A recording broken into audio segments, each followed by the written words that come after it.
अरे ये क्या भेष बना रखा है?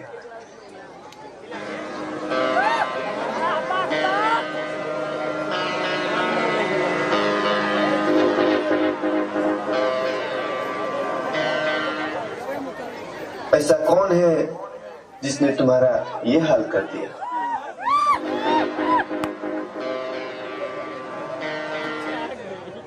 तुम जानती हो, तुम मुझे प्राणों से प्रिय हो। तुम जो कहो वो कर सकते हैं हम।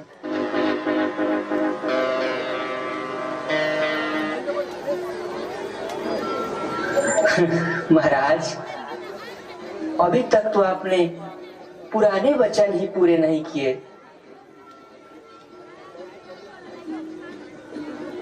कौन सा वचन पूरा नहीं किया मैंने? जो चाहो मांग लो।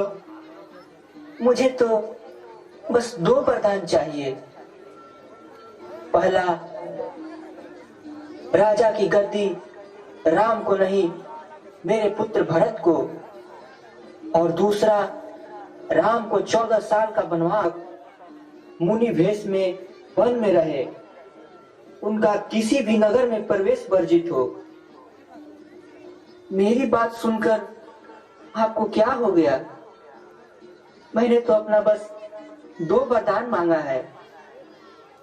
यदि आप ना देना चाहे तो तोड़ दीजिए अपना वचन। फिर सत्य और धर्म का नाम अपने जीवा पे कभी नहीं लाइएगा। कैकी, तुम जानती हो तुमने क्या मांगा है? हाँ, मुझे भली भांति पता है मैंने क्या मांगा है। नहीं नहीं नहीं, ये कैसे संभव हो सकता है? ये मैं वर कैसे दे सकता हूँ? मैंने ही तुम्हारा असली रूप को नहीं पहचान पाया। मैं जिसे हीरे का हाथ समझकर गले में लिपटाए फिर रहा था, वो एक नागिन निकली। महाराज, आप तो स्त्रियों की तरह गाली देने लगे। आप पे मुझे हंसी आ रही है। तुम क्या हंसोगी? हंसेगा तो सारा संसार मुझ पे रानी। जब लोग कहेंगे कि बुढ़ा स्त्री के मुंह में ऐसा अंधा हो गया कि राम जैसे धर्मात्मा पुत्र को वन में भेज दिया, और तो मैं उन्हें क्या उत्तर दूंगा? कैकी, तुमने मुझे कहीं का नहीं रखा, कहीं का नहीं रखा। नारी तो देवी का रूप होती है, परंतु तू हमारे कुल का नाश करने आई है। हे भगवान, मैंने ऐसे नारी का विश्वास क्यों किया, क्यों किया? कान खोलकर सुन लीजिए। राम के अभिषेक से पहले आपको मेरी चिता को अग्नि देनी होगी। आज अयोध्या के राजद्वार से राम या तो बन जाएगा या कैकई की अर्थी निकलेगी, क्योंकि ऐसे अधर्मी वचन भंग करने वाले का पुरुष की पत्नी कहलाने से तो अच्छा है कि मैं अपना प्राण त्याग दूं। ऐसे कठोर वचन मुंह से ना निकालो प्रिय। भरत और राम तो मेरी 2 आंखें हैं।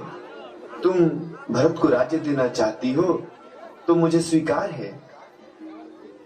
मेरे राम को राज्य का लोभ नहीं है।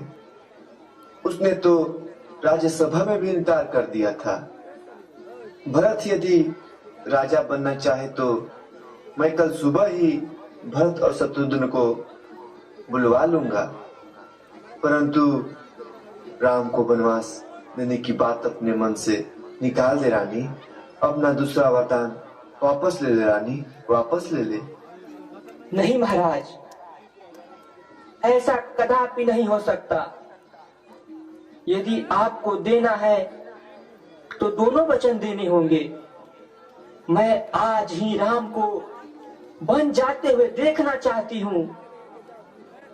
रानी, तू मेरा मस्तक मांग ले, मैं अभी तेरे चरणों में डाल दूंगा, किंतु राम के विरह में मुझे मत मार रानी।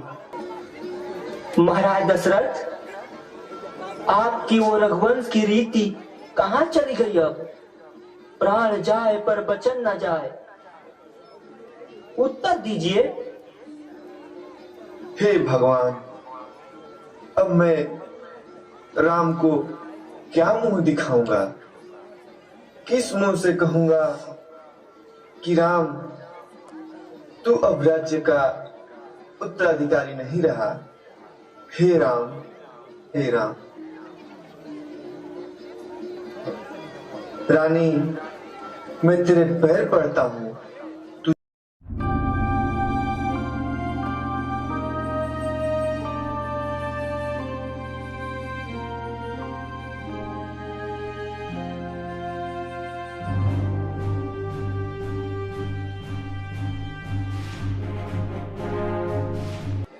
और राम ने भी तुझ में और अपनी माँ में कोई अंतर नहीं रखा।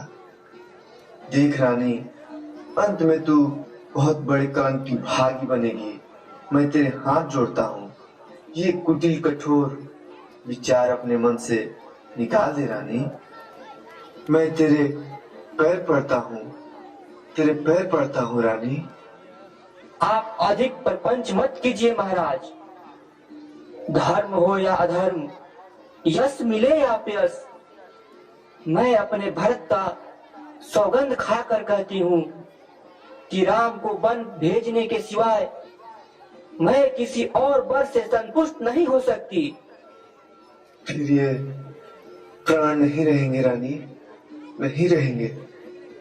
अरे निर्दयी, निष्ठुर, सूर्य के बिना ये संसार रह सकता है, जल के बिना मछली रह सकती है, किंतु राम के बिना दशरथ के प्राण नहीं रह सकते, नहीं रह सकते रानी। ये तू नहीं बोल रही है, दशरथ का काल बोल रहा है, दशरथ का काल बोल रहा है, दशरथ का काल बोल रहा है।